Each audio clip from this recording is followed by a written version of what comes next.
할렐루야. 금요 성령 집회 오신 여러분들 환영하고 축복합니다. 주님의 은혜가 그리고 평강이 여러분과 함께 하시기를 축원합니다. 한 가지 중보 기도를 부탁을 드리는 것은 여러분들도 금요 성령 집회 오셔서 기도하고 말씀 들어야 하시겠지만 정말 말씀을 들어야 하는 분들이 있습니다. 그분들을 위해서 이 자리에 나와서 함께 말씀 듣고 기도하고 은혜 받을 수 있도록 우리 성도들을 위해서 함께 중보해 주시기를 부탁을 드립니다. 그리스도인은 그리스도인답게 살아야 그리스도인입니다. 언젠가 TV에 샘 해밍턴이라는 연예인이 나왔습니다. 여러분 아시는지 모르겠습니다. 그 벤틀리 아빠, 윌리엄 아빠 아시죠? 뚱뚱해가지고 이 사람은 호주 사람이에요. 당연히 영어가 모국어죠. 근데 언젠가 TV에서 말하기를 이제는 영어가 불편하대요. 한국어가 더 편하다는 거예요. 그리고 한 번은 이제 모국의 호주에 갔는데 도무지 어디가 어딘지 모르겠다는 것이죠. 그리고 호주 사람들은 해변가가 많아서 일반 도로에서도 도시에서도 맨발로 다니는 사람들이 그렇게 많다 그럽니다. 그런 문화가 있대요. 그리고 어디 축제에 갔는데 사람들이 신발에다가 술을 따라서 마시라고 주더라는 겁니다. 그것이 호주 문화라는 것이죠. 자기는 호주 사람이지만 그런 문화가 이해가 되지 않는다, 그런 이야기를 하는 것을 제가 보았습니다. 그러면서 이 샘 해밍턴이라는 사람이 이제는 다시는 호주에서 못 살 것 같다, 한국에서만 살 수 있을 것 같다, 한국이 훨씬 좋다, 그런 이야기를 하더라고요. 그러면서 얼큰한 김치찌개에 밥 한 공기 먹고 싶다, 그런 이야기를 합니다. 그러자 주위에 있던 다른 연예인들이 당신은 이제 호주 사람이 아니고 한국 사람이다 라는 이야기를 하는 것을 들었습니다. 제가 봐도 그 사람은 이제 호주 사람이 아니라 한국 사람인 것 같습니다. 호주인답게 살지 못하고 한국인답게 살기 때문이죠. 그리스도인은 그리스도인답게 살아야 합니다. 그래야 그리스도인입니다. 내가 아무리 내 입으로 나는 교회 다니고 그리스도인입니다 라고 말하고 다닌다고 해서 실제 삶이 그리스도인답지 않으면 그 사람은 그리스도인이 아닌 것이죠. 다른 사람도 그 사람을 그리스도인으로 여기지 않습니다. 교회에 다니는 사람이라고 생각할 수는 있겠지만 진정한 그리스도인으로 보지는 않는다는 것이죠. 그리스도인은 말씀대로 사는 사람입니다. 예수님의 말씀대로 사는 사람이 그리스도인입니다. 그리고 예수님을 닮아 살아가는 사람들이 그리스도인이죠. 초대교회 사람들은 당시에 그리스도인들을 한 번에 알아볼 수 있었다라고 말합니다. 그리스도인들은 잡혀가면 죽기 때문에 숨어 살기도 했지만 당시 그리스도인들은 자신들이 그리스도인이라는 표시가 단번에 났다 그래요. 그 표시는 사랑이었다라고 기록하고 있습니다. 당시의 사람들은 어쩌면 지금보다 더 음란하고 포악했습니다. 요즘 OTT를 보면 넷플릭스나 쿠팡 플레이, 티빙 이런 데 보면 로마 시대의 사람들이 어떻게 살아왔는지 다큐멘터리가 굉장히 많이 나와 있습니다. 그런 다큐멘터리를 조금만 보아도 이 사람들은 너무나도 음란하게 살았고 너무나도 포악하게 살았습니다. 서로가 서로를 죽이기 위해서 살은 것 같아요. 안달이 났어요. 굉장히 험악한 시대를 살아왔다는 것을 조금만 그 다큐멘터리를 보아도 알 수 있습니다. 그런 시대를 살아가는 사람들이, 그렇게 살아가는 사람들이 보편적이었는데 그리스도인은 달랐다는 거예요. 서로 섬기고 서로 나누고 서로 사랑하는 모습을 보면 누구나 알 수 있었다는 것이죠. 저 사람은 그리스도인이구나. 그러면서도 그렇게 세상 사람들에게 사랑을 나누며 살아가면서도 예수를 믿는다는 이유로 핍박을 받고 잡히면 죽기 때문에 카타콤이라고 하는 지하 무덤에서 살기도 하고 세상의 수많은 디아스포라로 나누어져 살아갔다는 것이죠. 그래서 바울이 말하기를 그리스도인이 전도할 때는 예수 믿으세요라고 전도하는 것이 아니라 그리스도인의 삶을 보아라 라고 말한다 라고 바울이 말하고 있어요. 이 세상에 이렇게 아름답게 살아가는 사람들이 있느냐, 이 세상에 이렇게 사랑하며 살아가는 사람들이 있느냐라고 말하기만 하면 전도가 되었다는 것이죠. 그렇다면 그리스도인답게 사는 것이 어떻게 사는 것인가? 오늘 우리가 읽은 본문에 보면 바울이 어떤 삶이 그리스도인다운 삶인지 말해주고 있습니다. 12절 13절 말씀인데 우리 함께 읽도록 하겠습니다. 시작. 그러므로 너희는 죄가 너희 죽을 몸을 지배하지 못하게 하여 몸의 사욕에 순종하지 말고, 또한 너희 지체를 불의의 무기로 죄에게 내주지 말고, 오직 너희 자신을 죽은 자 가운데서 다시 살아난 자 같이 하나님께 드리며 너희 지체를 의의 무기로 하나님께 드리라. 아멘. 사람들이 믿음에 대해서 오해하는 경우가 있습니다. 그리고 이전에 목사님들이 어떻게 가르치셨는지 제가 잘 모르겠지만 한국교회 성도들이 자유의지에 대해서 굉장한 오해를 하고 있습니다. 믿음이라는 것에 대해서는 예수님을 믿기만 하면 내가 죄를 지어도 천국에 간다고 생각합니다. 내가 지는 작은 죄 정도는 내가 예수님을 믿기 때문에 구원에 대한 결격 사유가 아니라고 생각한다는 것이에요. 절대 아닙니다. 또 자유의지에 대해서는 하나님이 나에게 자유의지를 주셨기 때문에 순종하지 않아도 된다, 내 마음대로 선택하고 내 마음대로 살아도 된다라고 생각한다는 거예요. 그렇지 않습니다. 예수님을 믿는다고 하면서도 죄짓고 살면 마지막은 지옥에 갑니다. 영원한 죽음밖에 없습니다.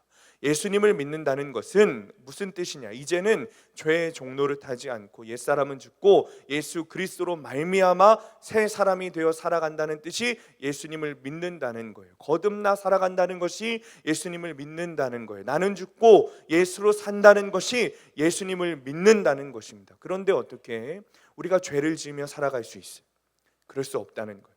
나는 죽고 예수로 살아간다고 말하면서 나에게 유익이 되는 상황이 찾아오면 수없이도 죄를 짓고, 그 상황을 맞이하면 예수님을 생각하는 것이 아니라 철저히 나의 이익만 생각하고 있다면 그것은 내가 아무리 입 밖으로 예수 믿는다고 말해도 나는 그리스도인이 아니라는 거예요. 믿음이 없는 거죠. 그 결과는 지옥이에요. 이 자리에 앉아 계신 분들 중에 예수님을 믿는다는 것이, 예수님을 인격적으로 만났다는 것이 나는 죽고 예수로 산다는 그 갈라디아서 2장 20절 말씀으로 증거된다는 사실을 인정하지 않으시는 분들은 아무도 없을 거예요. 그리고 여러분들은 다 예수님을 믿는다고 생각하고 계시고 나는 죽고 예수로 사는 거듭난 사람으로 살아가고 있다고 생각하실 것입니다. 그런데 막상 친구들과 동창들과 회사 회식 자리에 가면 어떻습니까? 예수님도 이런 자리에서만큼은 술 한잔 하는 것 이해하실 것이라고 생각하면서 한 잔씩 드시는 분 있지 않으십니까? 술도 못 마시게 하는 예수님이 있냐면서, 그런 예수라면 안 믿는다는 친구들의 말에 그래 내가 여기서 빼는 것은 좀 모양새가 빠지지, 좀 이상하지 라는 전도라는 핑계로 한 잔씩 하시는 분들은 없으십니까? 혹시 여전히 유흥주점에 가고 노래방에 가고, 게다가 혼자 노는 것이 아니라 아가씨 부르고 택배업소 가고 하진 않으십니까?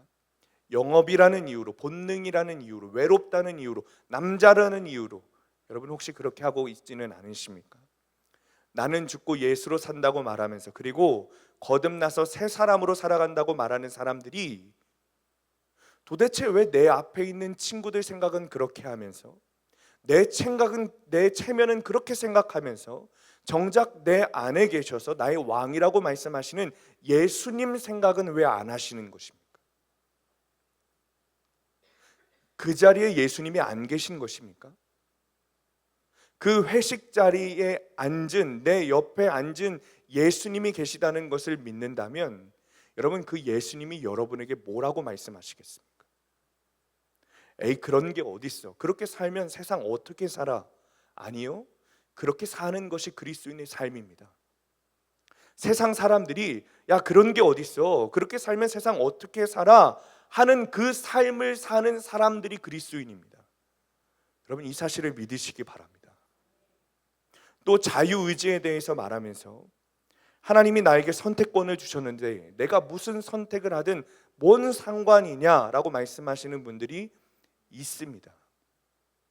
저는 이 부분에 대해서는 먼저는 목사가 제대로 가르치지 못한 목사의 잘못이라고 저는 생각해요.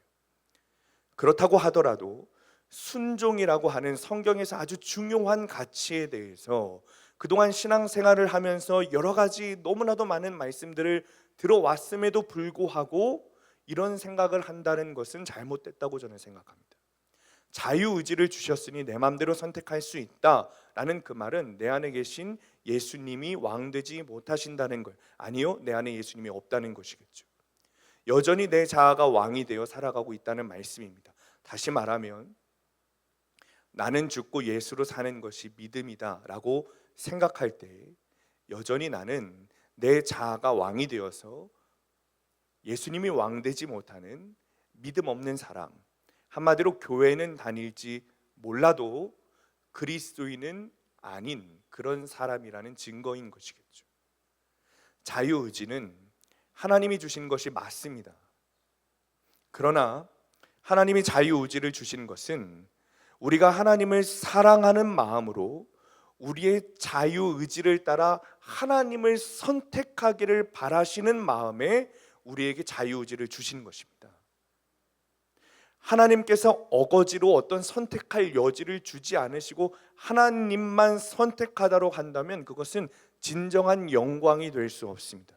그것은 그냥 인형놀이 하듯이 내가 컨트롤하는 것이지 그것으로는 영광 받으실 수 없습니다. 우리가 선택해서 하나님을 바라볼 때, 우리가 선택해서 하나님께 순종할 때, 우리가 선택해서 하나님의 일을 할 때 하나님께서 우리를 통해 영광 받으시는 것이에요. 그것이 하나님께서 나와 여러분에게 자유의지를 주신 이유이고 그것이 순종인 거예요. 그래서 순종을 통해 하나님께서 영광 받으신다는 말이 성경에 그렇게도 많이 기록되어 있는 것입니다. 사랑하는 성도님들, 하나님께서 여러분에게 순종을 원하시는 이유는 하나님이 우리가 가지고 있는 어떤 것을 필요로 하시기 때문이 아닙니다. 만물의 주제이시고 창조주 하나님께서 우리가 가지고 있는 무엇이 필요하지 않으십니다. 오히려 우리가 드릴 수 있는 것은 없습니다. 애초에 우리가 가진 모든 것이 하나님의 것입니다. 어떤 분들은 헌금을 인심 쓰듯이 하시는 분들이 있습니다. 하나님의 가치가 아니라 내 생각의 가치관으로 11조 하시는 분들이 있습니다.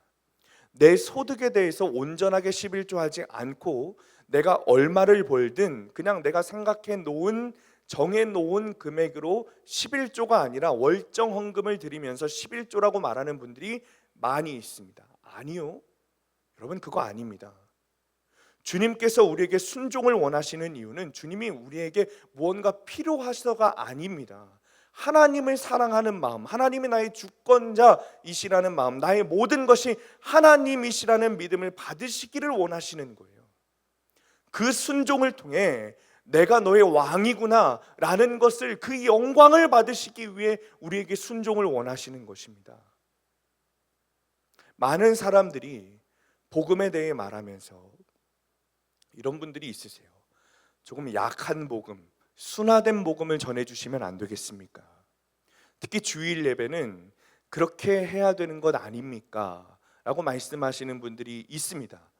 새신자도 많이 오고 그 중에 예수님을 알지 못하는 초신자들도 많이 오는데 목사님 그렇게 좀 강한 설교를 하시면 안 되는 것 아닌가요? 초신자에 맞는 설교, 그 복음을 전하셔야 되는 건 아닙니까? 라고 말씀하시는 분들이 덜어 있습니다. 그래야 부흥되지 않겠냐는 거예요. 그래야 초신자들이 교회에 남아있지 않겠냐는 거예요. 그런데 여러분, 초신자 복음이 따로 있고 오래 믿는 신자 복음이 따로 있습니까? 집사 복음이 따로 있고 권사 복음이 따로 있고 장로 복음이 따로 있는 것입니까? 아니죠. 복음은 하나입니다. 내가 예수 믿기 시작한 그때부터 들어야 할 말씀과 30년, 40년 예수 믿고 할머니, 할아버지가 되어서 들어야 할 말씀은 동일합니다. 다른 것이 아니에요. 똑같아요. 회개해야 천국 간다는 거예요. 내 자아는 죽고 예수로 사는 거듭남이 있어야 하나님 나라 간다는 거예요. 다른 복음은 없습니다. 복음은 하나입니다. 초신자도 그 말씀 듣고 하나님 나라 가는 것이고, 아무리 30년 40년 교회 다녔으나 믿음 없는 사람도 이 복음 듣고 천국 가는 것입니다.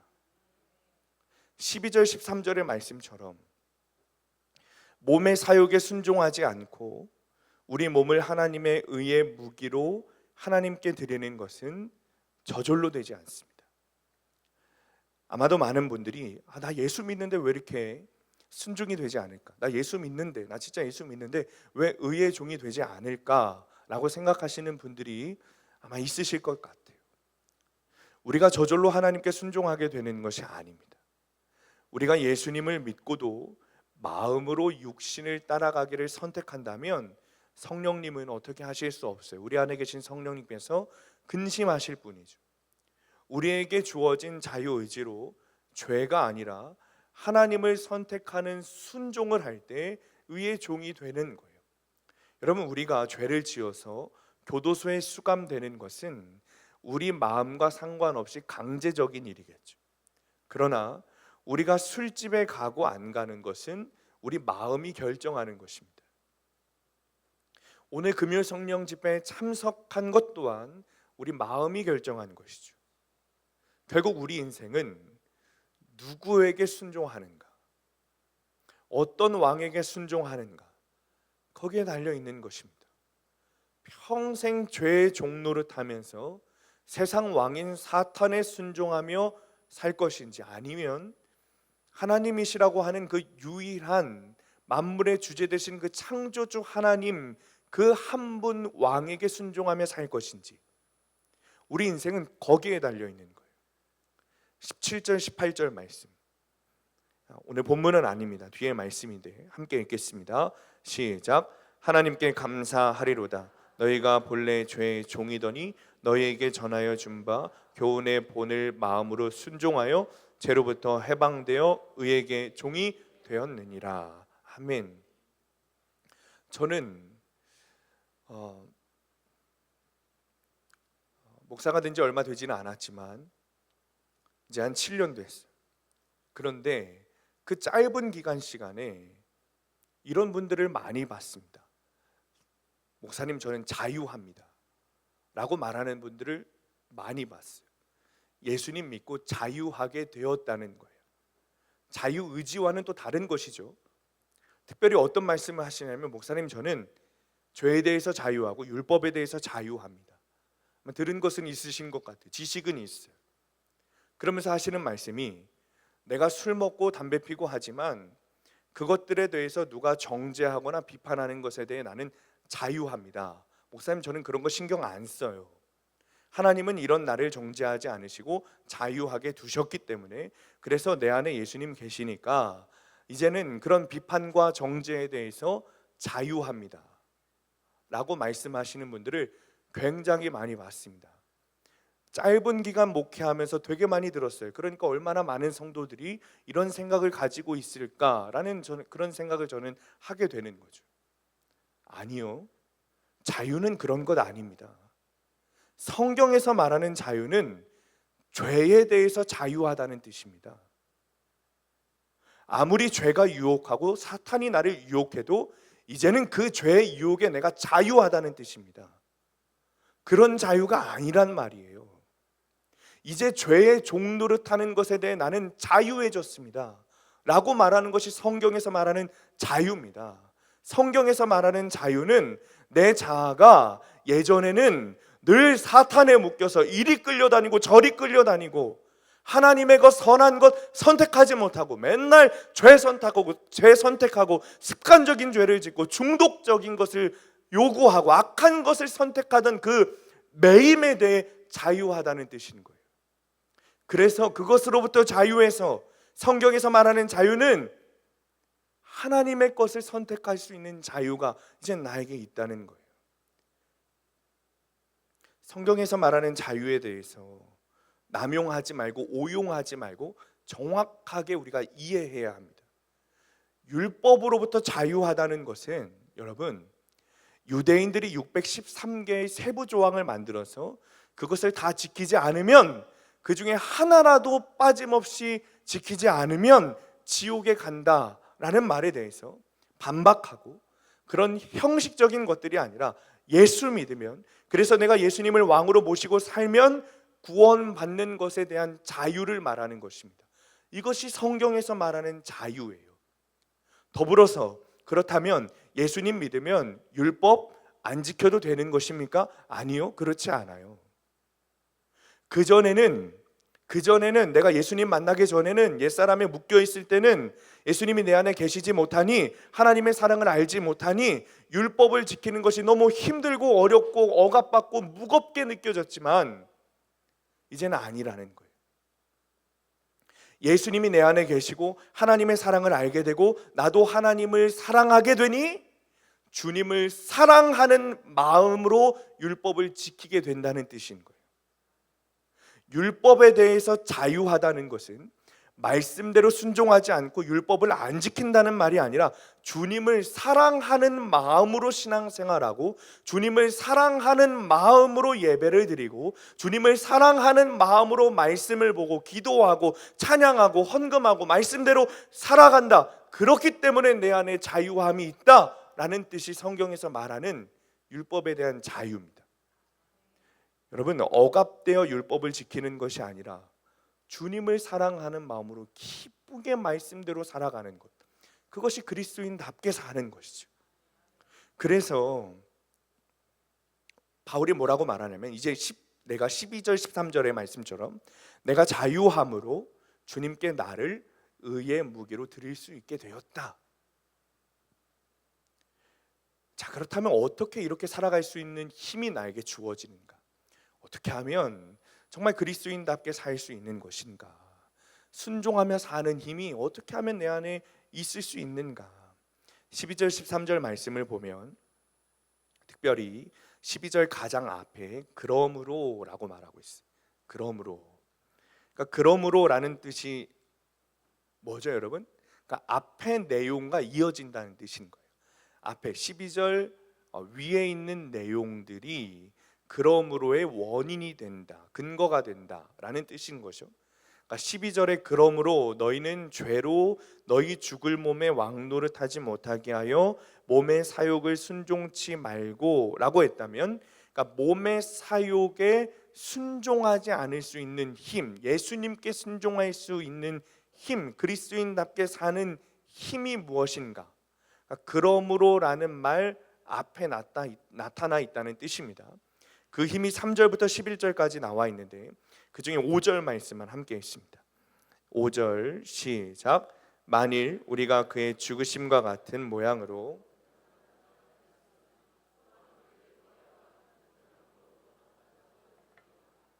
아멘. 여러분, 애들 장난감 보면 자동차 중에 리모컨으로 운전해서 가는 그런 자동차가 있습니다. RC카라고 하는데 아이들 키워보신 분들은 다 아시죠? 그런 그 RC카 자동차를 보면 반드시 큰 건전지 4개가 들어갑니다. 물론 손으로 밀어서 장난감 자동차를 움직일 수도 있습니다. 그러나 그것은 본래 장난감이 만들어진 대로 사용되는 것은 아니죠. 손으로 밀어서 움직이는 것이 아니라 아무리 손으로 밀어도 뭐 움직이는 것 같아 보일지라도 손을 놓으면 움직이지 않아요. 배터리가 없으면 그것은 진짜 움직이는 게 아닙니다. 배터리를 넣고 리모컨으로 움직여야 제대로 그 장난감이 작동될 수 있는 거죠. 그러니까 예수 믿는 사람들이 몸의 사욕에 순종하지 않겠다고 노력하는, 내 힘으로 노력하는 모습이 이런 모습인 것 같아요. 배터리 없는 자동차 장난감을 손으로 밀면 굴러가는 것처럼 보입니다. 순간은 작동하는 것처럼 보여요. 그런데 실제로 그 만들어진 장난감이 만들어진 목적대로 혼자 가는 것은 아니죠. 몸의 사욕에 순종하지 않고 예수님의 말씀에 순종하기 위해서 우리가 아무리 힘을 쓰고 우리의 능력을 쓰고 아무리 용을 써도 그것은 작심삼일인 거예요. 도박 중독에 빠진 사람은 결심하고 며칠 도박에 손대지 않더라도 금세 도박에 대한 집착과 욕망을 보입니다. 한번 하고 회개하겠다, 그 사람들이 하는 말입니다. 한번 하고 회개하겠다. 그러니까 운전하다가도 여러분 그렇지 않습니까? 특히 남자분들 화가 나요, 승질 나요. 그러면 여러분들 속회에서 남자분들이 제일 많이 고백하는 게 그거더라고요. 운전할 때 화내지 않겠습니다. 저도 그런데 클락션 누르지 않겠다, 욕하지 않겠다 결심하지만 다음 날 되면 누가 딱 끼어들면 욕하는 거예요. 교회에 처음 나와서 마치 순교할 것처럼 목숨 걸겠다라고 말을 해도 정작 그렇게 순종하는 것은 사흘을 가지 못합니다. 여러분, 남이 강요해서는 예수 믿지 못합니다. 남이 기도하라고 해서는 절대 기도하지 못하고, 남이 성경 보라고 해서 절대 성경 보지 못합니다. 이것은 남이 강요한다고, 스스로 애쓴다고, 내 힘으로 내 능력으로 용쓴다고 되는 것이 아닙니다. 개인의 어떤 도덕성으로도 되는 것이 아니에요. 남이 억지로 시켜서 기도하고 성경 보고 큐티하고 스스로 애써서 욕망을 이겨내 보겠다라고 결심하는 것은 내가 배터리 없는 자동차를 손으로 잡고 미는 것밖에는 되지 않는 거죠. 놓으면 멈추는 거예요. 놓으면. 우리가 예수님께 순종할 수 있는 배터리는, 그렇다면 어떻게 되겠어요? 그 자동차에 배터리를 넣어야 될 거 아니에요. 넣어야 될 거 아니에요. 그렇다면 우리가 예수님께 순종할 수 있는 그 배터리를 어떻게 넣는가? 그 영적 배터리를 어떻게 얻을 수 있는가? 5절 말씀처럼 내가 십자가에서 그리스도와 함께 죽었고 그리스도가 부활할 때 그리스도와 더불어 내가 같이 살아났다는 것을 믿는 것입니다. 그것이 진짜 믿음이고 그것이 진짜 영적 배터리인 거예요. 내가 죄에 대해서 죽었고 의에 대해서 살았다고 믿는 것. 예수 그리스도와 함께 죽은 사람, 즉 나도 죽고 예수님이 부활하실 때 나도 같이 살아났다고 믿는 사람만이 몸의 사욕에 대하여 순종하지 않을 수 있고 예수님의 말씀에 대하여 순종할 수 있게 되는 것이죠. 우리가 여기서 점검하고 생각할 것은, 그렇다면 그 영적 배터리가 우리에게 있는가? 그것이 문제겠죠. 영적 배터리가 있는가? 강요하지 않아도 여러분 기도하고 있습니까? 강요하지 않아도 큐티하고 있습니까? 강요하지 않아도 예배 자리에 나오십니까? 여러분 생각해 보세요. 나에게 영적 배터리가 있는가? 누가 나를 손으로 밀지 않아도 내 안에 있는 영적 배터리로 인해서 주님이 만드신 그 목적에 따라 그리스도인다운 삶을 살아가고 있는가? 말씀에 대해서 강조하고 기도에 대해서 강조하고 예배에 대해서 강조하지만 결국 우리 수암교회의 모든 말씀의 결론이 회개라는 말씀으로 귀결되는 이유가 여기에 있습니다. 여러분, 차에 기름 넣으면 갈 수 있습니까? 없습니까? 못 가죠. 아무리 엑셀 밟아봐야 고장만 날 뿐이에요. 똑같습니다. 회개하지 않으면, 내 안에 믿음이 없으면, 내 안에 옛 자아를 십자가에 못 박고 부활하신 예수 그리스도와 함께 살지 않으면, 거듭나지 않으면 순종할 수 없습니다. 그리스도인답게 살지 못합니다. 정말 그리스도인답게 살 수 있는 힘은 십자가에서 나오는 거예요. 우리가 생각하는 그리스도의 삶은 여러 가지가 있습니다. 그리스도인은 어떤 삶을 사는가?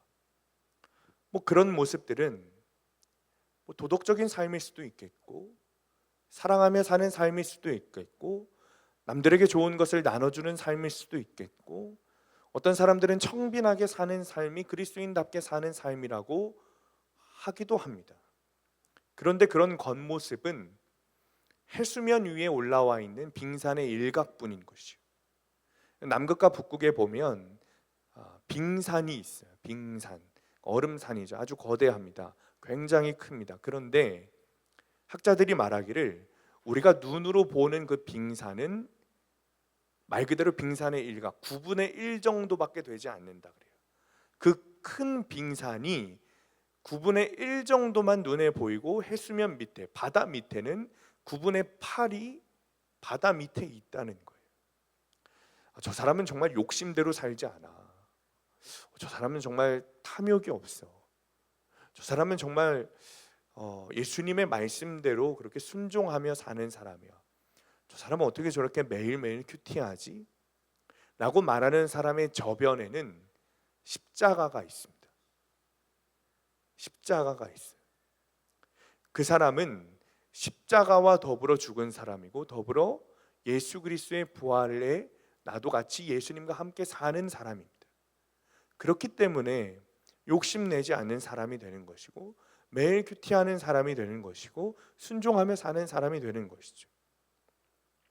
그런데 우리는 십자가 부활을 말하지 않고 도덕적인 삶을 이야기합니다. 십자가를 이야기하지 않고 윤리적으로 살 것을 이야기해요. 십자가를 이야기하지 않고 남을 도와주는 삶을 이야기를 합니다. 그러나 우리가 아무리 수많은 행동들과 행위들을 이야기할 수 있어도 그 모든 행위와 행동들의 근거가 되는 것은 오직 십자가라는 거예요. 그 영적 배터리는 십자가와 부활, 예수님이 죽으실 때 내 자아를 함께 못 박아 죽고 함께 살아난 그 영적 배터리가 있어야만 가능하다는 것입니다. 앞서 말씀드린 대로 목사님, 내가 어떻게 그렇게 삽니까? 세상에서 그렇게 살면 다 망합니다 라고 말하는 분들이 있다면 그분은 그리스도인이 아니죠. 왜요? 십자가와 부활을 모르는 거예요. 그 영적 배터리가 없는 거예요. 그러니까 할 수 없는 거예요. 큐티를 하는 것도 마찬가지예요. 십자가의 은혜에 감격해 보시기 바랍니다. 나 때문에 예수님이 죽었고, 그런 내가 예수와 더불어 죽었다고 생각하는 사람은 성경책을 빼앗아 가도 성경을 봅니다.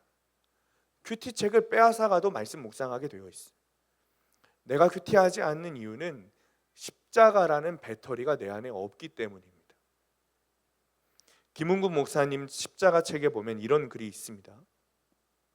성경을 읽지 않는 문제의 근본적인 원인은 그 사람이 부지런하지 않다거나 책 읽기를 싫어하는 데 있는 것이 아니다. 바로 십자가에 대한 전율과 감격이 없기 때문이다. 내가 예수의 십자가에 빚졌다는 그 마음이 없고, 내가 예수와 더불어 십자가에 죽었다는 마음이 없기 때문에 나를 위해 죽어주신 그분의 목소리가 연인의 목소리로 들리지 않고 잔소리처럼 들리는 것이다. 큐티하지 않는 이유는, 성경 읽지 않는 이유는, 기도하지 않는 이유는 예수가 나와 상관없고 십자가와 내가 상관없기 때문입니다. 예수님의 말씀이 나와 아무 상관없는 제3자의 말이라고 생각되기 때문에 귀에 들어오지 않는 것이죠. 듣기 싫은 거예요. 원인은 다른 데 있지 않습니다. 여러분, 다른 데서 찾지 마세요. 내 안에 십자가라는 배터리가 없는 거예요. 왜 기도하기 싫은 것입니까? 여러분, 왜 수요일과 금요일에 더 기도하지 않고 집으로 가시는 것입니까? 가족들 때문입니까? 시간 때문입니까? 아니요. 다른 데서 찾지 마세요. 예수 그리스도께서 날 위해 어떤 생명을 내놓았는지 그 생명의 은혜를 모르기 때문이죠. 그 십자가의 생명의 은혜보다 가족이 더 소중하고, 내 시간이 더 소중하고, 내 자녀 밥 차려주는 것이 더 소중하기 때문인 거죠.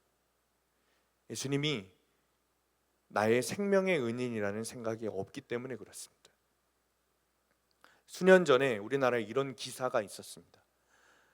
한 남자 고등학생이 강에 뛰어놀다가 급살에 휩쓸려 떠내려가는 거예요. 이것을 본 청년 하나가 그를 구하기 위해서 옷을 벗어 던지고 강으로 뛰어들었습니다. 온 힘을 다해서 그 고등학생 남자아이를 구했어요. 그런데 문제는 이 청년이 그 고등학생 아이를 구하다가 힘이 다 빠져서 정작 본인이 경류에 휩쓸려 떠내려갔습니다. 그런데 구출되어 강에서 나온 그 남학생은 물을 털털 털고 집으로 그냥 가버렸다는 거예요. 자기를 건져준 사람이 강에 떠내려가는 것을 보고 사람들에게 달려가서 구급차를 불러달라고 하는 것이 아니라 자기는 살았으니 집으로 간다는 거예요. 청년의 가족들이 땅을 치고 통곡하는데 청년이 구한 고등학생은 감사하다는 말도 없이 사라져 버렸습니다. 우리가 물에 빠져서 경류에 휩쓸려 떠내려가는 것을 예수님이 구해 주셨습니다. 나를 건져 주신 영적 119 대원이 뱃속의 물을 뽑아주고 비상약을 먹이고 말을 하는 거예요. 오늘 물 많이 먹었으니까 오늘 저녁에는 어떤 음식 먹고 약 잘 먹고 몸 관리는 이렇게 저렇게 해야 됩니다. 여러분, 이런 소리를 들었다면 여러분들은 어떻게 하시겠습니까? 감사한 마음으로 그 이야기를 다 따를 거예요. 반드시 따를 겁니다. 그런데 예수님의 말씀을 듣지 않는 이유는, 큐티하지 않는 이유는 예수님이 나를 살려냈다는 의식이 없는 거죠. 그러니까 예수님이 주신 생명의 지침에 대해 우리가 관심이 없는 겁니다. 큐티하기 싫으십니까? 기도하기 싫으십니까? 주님과 대화하기 싫으십니까? 다 귀찮아서 못 하시겠습니까? 오늘도 그냥 누워서 TV 보다가 깜빡하고 잠들어서 아무것도 못하고 다음 날을 맞이하셨습니까? 여러분 안에 십자가에 대한 감격이 없다는 것입니다. 십자가로 말미암아 내가 살았고 십자가와 더불어 죽었다는 감격이 없다는 것이겠죠. 단순히 내가 게을러서가 아닙니다. 게을러서가 아닙니다. 어떤 분들은 그런 말을 합니다. 목사님, 자식 생각만 하면 눈물이 납니다. 고생하며 공부하는 자식 생각하면 눈물 나고, 결혼 문제 놓고 기도하면 눈물 나고, 자식 낳고 내 자식이 그 자식을 또 낳아가지고 고생하는 거 보면 눈물이 저절로 난다는 거예요. 또 어떤 분들은 회사에서 자존심 상하는 일을 겪으면 눈물이 난대요. 시련이 당하면 기도하기만 해도 눈물이 난다 그럽니다. 그런데 십자가를 생각하고 예수님께서 나를 살리셨다는 생각을 하는데도 우리 눈은 말똥말똥해집니다. 자기 자신은 사랑하지만 나를 위해 죽으신 예수님은 사랑하지 않는 것이죠. 십자가에 대한 감격과 감사가 있으면 반드시 나의 행동의 변화가 있게 되어 있습니다. 얼굴 전반에 화상을 입어서 살이 시커멓게 된 40대 중반의 여성이 있었습니다. 그에게 딸이 있었는데 고등학생이 된 딸은 그 엄마가 싫었어요. 부끄러웠거든요. 엄마가 괴물처럼 보였기 때문입니다. 같이 외출이라도 하면 모든 사람의 시선이 엄마에게 쏟아졌습니다. 싫었습니다. 제일 싫은 것이 뭐냐면 엄마가 학교에 찾아오는 것입니다. 친구들이 엄마 얼굴을 보고 놀릴 것이 뻔하기 때문이죠. 너무 창피한 거예요. 그러다 보니 엄마가 싫어지고 엄마 말씀을 듣지 않습니다. 얼굴로 인해서 제대로 된 취업을 하지 못했기 때문에 그 집은 늘 가난했습니다. 이런 모든 것들이 다 엄마 때문이라고 엄마 탓을 하면서 늘 엄마 원망을 하며 살았습니다. 그러던 어느 날 집에 이모가 다니러 오셨습니다. 그런데 엄마에게 못되게 구는 딸의 모습을 보다가 이모가 이 버릇없는 조카를 바깥으로 불렀어요. 너 네 엄마 얼굴이 왜 저렇게 됐는지 알아? 네가 어릴 때 난로를 붙잡고 장난치다 난로 위에 얹어둔 주전자가 너에게 쏟아지는 것을 보고 네 엄마가 달려들어서 그 뜨거운 물을 주전자채 받아서 얼굴이 그렇게 된 거야. 너를 감싸다가 너를 보호하려다가 그런 거란 말이다. 그 이야기를 듣고 딸이 대성통곡을 합니다. 나 때문에 엄마가 저렇게 되었구나. 나 때문에 엄마 얼굴이 저렇게 되었구나. 그 사실을 알고부터 딸은 엄마를 부끄러워하지 않게 됐습니다. 엄마를 자랑스러워하게 됐습니다. 엄마가 심부름을 시켜주기를 바라는 아이가 되었습니다. 말씀을 마칩니다. 사랑하는 성도님들, 우리에게 문제가 있다면 여전히 예수님이 나에게 어떤 일을 하셨는지 모른다는 것입니다. 순종하지 못하고 있다면, 죄와 싸우지 못하고 있다면 우리에게 부족한 것은 다른 것이 아니라 예수님의 십자가 사건이 나 때문에 이루어진 사실이라는 것을 모른다는 것입니다. 하나님이 나에게 어떤 일을 해주셨는지 모르는 것입니다. 만약 그것을 안다면 나의 생명의 은인이신 주님의 사역에 순종하지 않게 됩니다. 예수님의 말씀에 순종하게 됩니다. 십자가와 부활에 대한 감격을 회복하면, 그것을 알기만 한다면 우리는 자연히 하나님께 돌아가게 되어 있습니다. 이 시간에 우리가 찬양하고 기도할 텐데 이렇게 기도했으면 좋겠습니다. 주님, 내가 죽었어야 했는데 내 대신 예수님이 죽으셨고 나 때문에 창자국이 나시고 못자국이 나셨습니다. 주님, 이 사실이 믿어지기를 원합니다. 십자가 사건이 나의 생명을 위한 사건이었다는 사실이 믿어지기 원합니다. 십자가와 부활에 대한 감격을 회복하기 원합니다. 주님, 도와주옵소서. 우리 함께 찬양하고 함께 기도하겠습니다.